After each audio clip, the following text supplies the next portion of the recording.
Good morning mga kabukid. So ito yung aming taniman ng gulay. Kaya makikita nyo, nakabalag kami. Ang tanim namin dyan ay upo. Hindi kayo ilapit lang natin. So ito siya mga kabukid. Hinayin natin. Ayan, may tanim na siya. So ayan, upo yan. Dahil bakante itong lupa, wala namang nakatanim, so nagtatanim kami para may maibenta kami sa bentahan ng gulay para magkaroon ng extra kita. Ito ang ginamit naming bayog, bayog yan, yung ginamit naming balag para matibay. Tapos ito meron siyang ito, ayan, may alambring nakatali, sabihin sa dulo man yan meron din sa kabilang dulo para nababatak yung balag para hindi lumulog hanggang,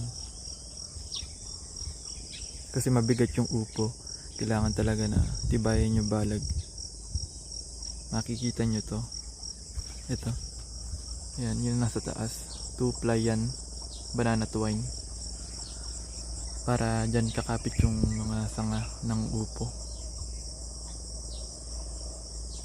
So ayan, no.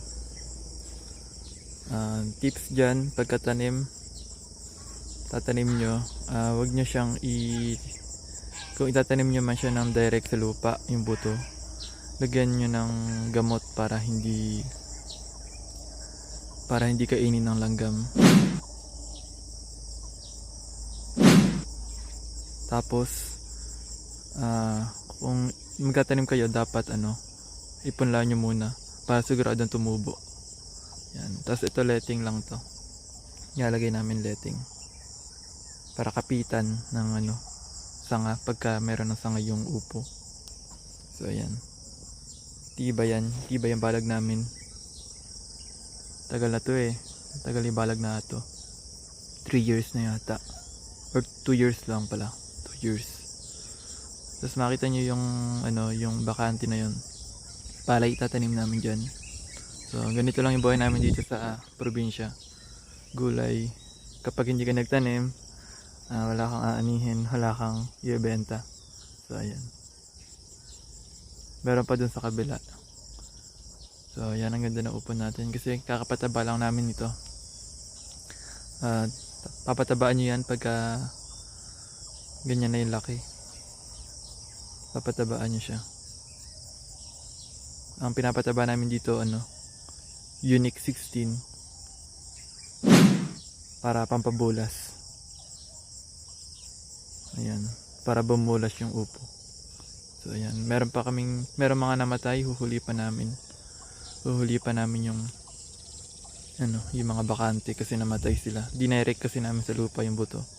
So hindi namin siya nalagay ng gamot kasi may mga langgam kinakain yung buto. So ayan guys, lipat ko sa kabila. Meron pa kaming balag sa kabila. Ayun, sa kabila. Ayun nakita nyo yung blue. Yan, mas malawang yun. So ganito lang kami dito. Patanim-tanim ng gulay. So update ko nga pala kayo sa pagka pumipitas na kami ng upo. Guys, masarap mamitas ng bunga kasi marami. So ayun mga kabukid, di pa tayo sa kabila. So ito mga kabukid, ito na yung pangalawang balag namin, mas malawang to.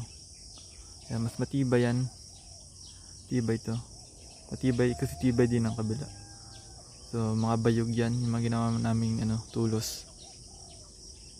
Tapos yung pinakapanggitna niya, ito medyo maliit na bayog. Ayan. Tapos nakatali yan. Tapos sa taas niya naka U-nail pa yan. Pakita ko sa inyo yung U-nail. Wala dito, andun yung U-nail sa kabila. Ayan, tubo na rin yung upo niya. Tubo na rin siya, may pataba na rin yan.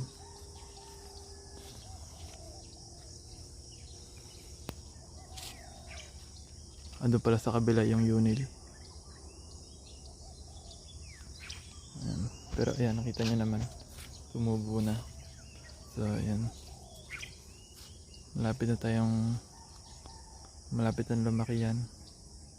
So ayan, update ko kayo pagka pipitas na. Pakita ko yung U-nail, yung sinasabi ko. Ito, ayan mga kabukid, ito yung sinasabi kong U-nail, hindi na makita. Wait lang.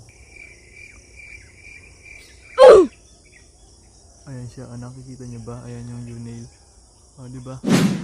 Naka U-nail yan para hindi bababa pagka bumigat yung balag. Ganun yan lahat. Doon kasi tali lang iba, pero matibay yun, naka U-nail yan. So ayan, overview ng balag namin. Wala pang letting tong kabila. So mahaba to, mas malawang to kaysa doon sa may nauna. So ayan, puro bayog yan, matibay to. May mga batakan yan sa bawat dulo para batak na batak yung alambre sa taas. Kita nyo naman. So ganyan magbalag, tibay. Iba kasi bukawi, pero okay yun. Para sa mga walang bayog. Tsaka mahirap din kasi hanapin yung bayog. Ayun yung mga bayog namin guys. So, ayan. Ayan. Diba? Dito lang sa amin makakuha na kami ng mga pangbalag. So ayan. So yung dito sa may walang tanim, ang tanim namin dyan patola, pang ulam. So may pangbenta kami. Meron din kami pang ulam. So ayan mga kabukid. Itong pagle-letting, ayan. Letting na kulay blue. Tips nga pala, pagka magle-letting kayo, unahin nyo muna sa taas. Lahat yan sa taas nyo muna itali. Pag ganun. Tapos isama nyo na rin yung gitna para isang tayuan lang mula doon hanggang doon, nakatayo lang kayo. Tapos sa baba naman, tsaka lang kayo magtatali sa baba mula doon hanggang dito para hindi kayo taas baba, mangangawit kayo, sasakit yung likod nyo. So tips yun para hindi kayo mangawit. Ganun kasi ginagawa namin.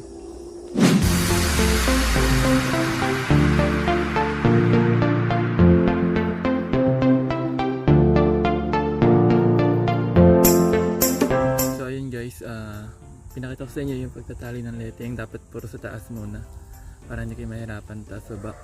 Ngayon papakita ko naman sa inyo yung pagtatali sa baba para isang pwesto lang, hindi kayo mangawit.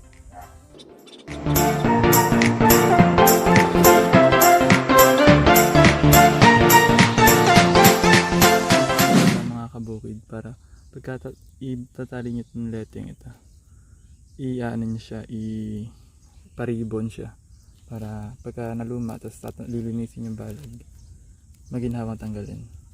Ayan, ganyan na siya, paribon, diba? Para isang hugot mo lang siya, tanggal na, diba?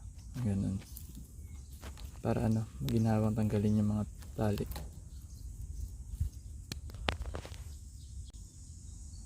So yun mga kabukid, malapit nang matapos itong ginagawa namin. Ayan, konti na lang, ito na lang. Ayan, ayan na lang. Ayan na lang yung nililitingan. Ayan, may letting na rin sa taas, sa baba na lang. Tsaka itong ginagawa ko dito. So ayan, ganyan yung pagliletting. Unahin nyo muna yung sa taas, tapos yung gitna, ipalupot nyo na rin. Yung sa taas, i-ribbon nyo rin para ginhawang tanggalin. Ayan. Ayan siya, naka-ribbon din yan, ayan, para ginhawa tanggalin. Tsaka unahin nyo itaas para hindi kayo mangawit, para nakatayo lang kayo muna, tapos susunod yung sa baba naman, nakaupo lang kayo lagi. Yan, para hindi kayo mangawit. Kasi ang nangyari sa inyo, pagka sinama nyo pati yung baba, sinali nyo pati yung taas tsaka yung baba, mangangawit kayo. Tayo, tapos yuko, tayo, yuko, mangangawit kayo, sasakit yung likod nyo, yung balakang nyo. So ganun. So ayan, tubo na yung mga upo natin, tubo na, ayan, ang ganda. Ayan. So ito ngayon ako nagtatali na ang letting. So ayan, ayan. So yun mga kabukid, update ko kayo kapag may bunga na tong, kapag nakagaray na. Ayan.